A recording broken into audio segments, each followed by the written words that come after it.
शशुर घरे झीर मृत्यु को हत्या अभियोग आनिले झीर बापा।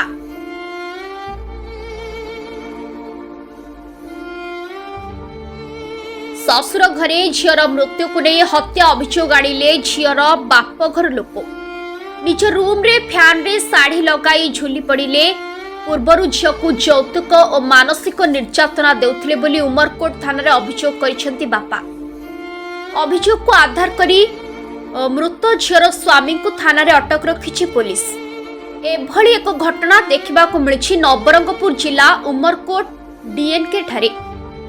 सूचना प्रकार गत 1.5 वर्ष पूर्वे उमरकोट स्थित डीएनके रो काबुल चांद तांको सान पुअर सह रायघर ब्लॉक अंतर्गत छत्ताबेड़ा ग्रामर प्रभास मिस्त्री झील अंजना सहित विवाह होइथिला।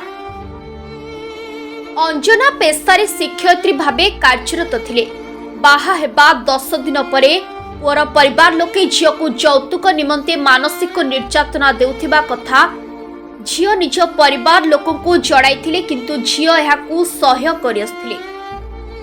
यौतुक घटना को नहीं शशुर घर लोक निर्यातना देउछंती और मते जीवनरू मारिदेबे बोली कही गतकाली राति रे झील निज दादा को घटना संपर्क रे जणाइथिला। आज घटनार समाधान होइथांता, किंतु आज सकाळ 8 घंटिका समय झील निज रूम रे थिबा फैन रे साड़ी साहाय्य रे आत्महत्या करिछि बोली कही आमकु खबर देले बोली कहिसंती झीलर बापा। आम झील आत्महत्या करिनाहांती, परिवार लोके मिसिकी आम झील को निर्यातना देई हत्या करिसंती बोली अभियोग होइछि।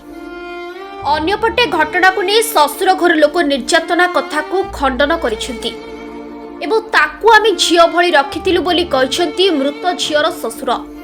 पुओ और बहु भितरे संपर्क भल थिला, किंतु केउ कारण पई आत्महत्या करिसंती आमे जानिनाहु बोली कहिसंती मृत झीलर शशुर।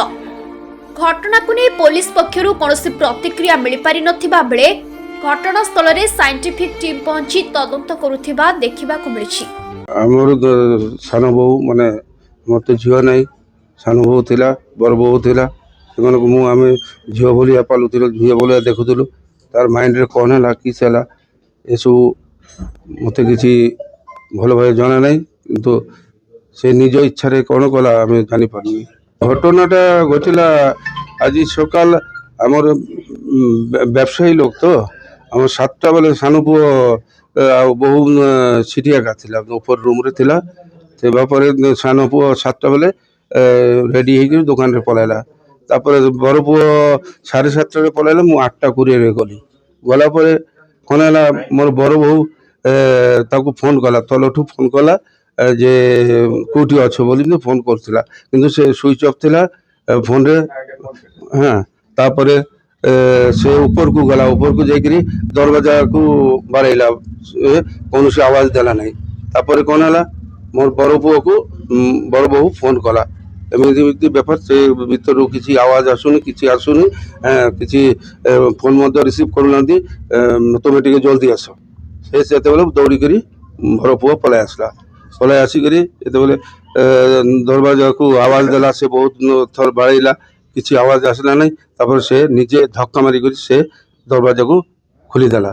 खोलीदेला देखुची से ये अच्छी हैंगिंग अच्छी ये कोई पार्बन ये सब मिछ कथा एगुराक केबे नहीं आमर से पॉलिसी एका नहीं से ई नहीं आम सब मिछ कथा तो कि मिछ बोले आमे कहीं पाखर कार मांगू आम पाखे कार ना कि आम पाखे कार अच्छी गाड़ी अच्छी सब अच्छी आम ताकू कहीं मांगू आम ताकू झील बोलिया पालुलु झील बोलिया देखुलु कि तार कि माइंड रे कौन अच्छी न अच्छी मत से बेपार किसी ये नहीं तार बापा माँ संगे कथा होता ये होता कौन तांको भितर गंडगोल अच्छी आमको किसी जाना नहीं। बहुत भल से जी माने आमको भल पाऊन डबल ताकू भल पाला तार संगे सदा बेले से ये केबे आमको मत के कहनी माँ एमती गोटे कही बापा एमती गोटे कही केबे नहीं मोर पुआ सेमती टाइप रो नहीं।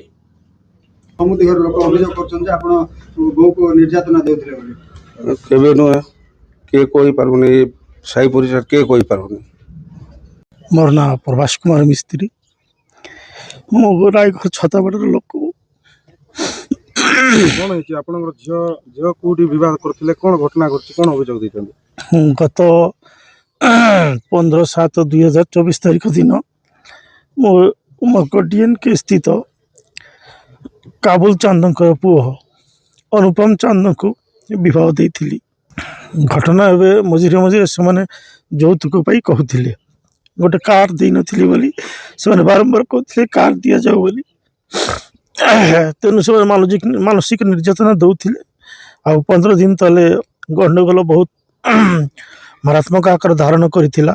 ସେମାନେ ସମସ୍ତେ ମୋ ଝିଅକୁ ଟର୍ଚରିଂ କରିଥିଲେ ଏବଂ ସେଥିପାଇଁ ମୁଁ କହିଥିଲି ବି ଯେ ଝିଅକୁ ନେଇଯିବି ଘରେ, କିନ୍ତୁ ଝିଅ କହିଲା ନାହିଁ ମୁଁ ଯିବିନି, ଏଇଠି ମୁଁ ରହେ। କିନ୍ତୁ ଗତକାଲି ବି ସେ ମୋର ଭାଇକୁ ଫୋନ୍ କରିଥିଲା ଯେ କାକା ମୋତେ ଏଠୁ ନେଇଯାଅ, ନହେଲେ ମୋତେ ମାନେ ମାରିଦେବେ ବୋଲି। ତାପରେ ମୁଁ କହିଲି ଯେ ନା ଆମେ ଯିବାନି, ତାଙ୍କର ବି ସମ୍ମାନ ଅଛି, ରାତିରେ ଆମେ ଯିବାନି, ସକାଳେ ଆମେ ଗୋଟେ କ'ଣ କଥାବାର୍ତ୍ତା ସବୁ ହେବା, ହେଇକରି ଗୋଟେ ଡିସାଇଡ୍ କରିବା। କିନ୍ତୁ ତାପରେ ଦେଖିଲୁ ରାତିରେ ସେମାନେ ସମସ୍ତେ ମିଶିକି ମାରି ଦେଇଛନ୍ତି। ଆମେ ରାତି 10ଟା ପର୍ଯ୍ୟନ୍ତ ବି ଝିଅ ସହିତ କଥା ହେଲୁ। ଝିଅକୁ ଆମେ ବିଭିନ୍ନ ପ୍ରକାର ବୁଝେଇଲୁ ଯେ ରମା ସେଠି, କିନ୍ତୁ ସକାଳ ହେଲାରୁ ସେମାନେ ଫୋନ୍ କଲେ ଯେ ତୁମ ଝିଅ ଆଉ ନାହିଁ। କିନ୍ତୁ ମୁଁ ଆସି ଦେଖିଲି, ଆମେ ଆଉ ସମସ୍ତେ ଆସିଲୁ, ଆସିକି ଦେଖିଲୁ ଯେ ସେଠି ବ୍ଲଡ୍ ପଡ଼ିଛି, ବ୍ଲଡ୍ ଶୁଖି ବି ଯାଇଛି। ଯାହା ଜଣାପଡ଼ୁଛି ରାତି 11ଟା-12ଟା ସୁଦ୍ଧା ଝିଅକୁ ସେମାନେ ମାରି ଦେଇଛନ୍ତି। ଚୁରି ବି ଭଙ୍ଗାରୁଜା ହେଇକରି ସାଇଡ଼୍ରେ ପଡ଼ିଛି। ଏମିତି ପାରିପାର୍ଶ୍ୱିକ ଅବସ୍ଥା ଯାହା ଜଣାପଡ଼ୁଛି ଯେ ସେମାନେ ନିଜେ ହିଁ ଜାଣି ଶୁଣିକରି ମୋ ଝିଅକୁ ମାରି ଦେଇଛନ୍ତି। ଯୌତୁକ ନିର୍ଯାତନା, ଆଉ କିଛି ନାହିଁ। ବ୍ୟୁରୋ ରିପୋର୍ଟ, ସଂଘର୍ଷ ଟିଭି।